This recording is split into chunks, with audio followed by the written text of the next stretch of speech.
today's feminist movement tries to claim that they have been the pro-woman movement since the beginning, and they are the same women as those who fought in the suffragist movement.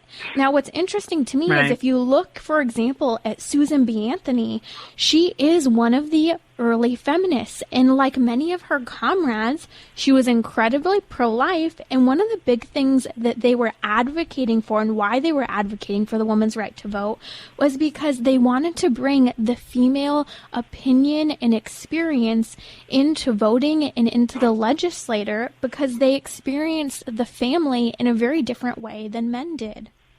Yes, that's a good way to put it, actually. The label of feminist has meant many different things over many different periods of time.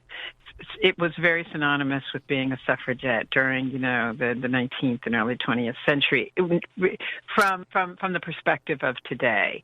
Then in the 1960s and 70s, it began with regard to it really wasn't what we think of it today, which is sort of abortion and contraception as a proxy for all of feminism. It was really about equal rights at work, equal rights to education, right to equal pay for equal work, and a certain valuing of women's intellect.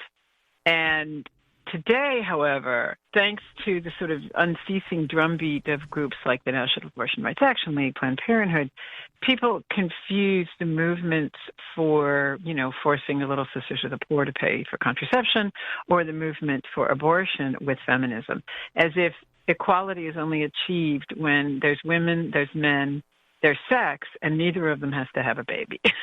and by any means necessary, first contraception, and then when that fails, which it does so often, abortion. And it's sad because that second wave of feminism that you're talking about was basically what has taught women to the point today where we don't want you in the workforce or in academia. We want a male version of you in the world.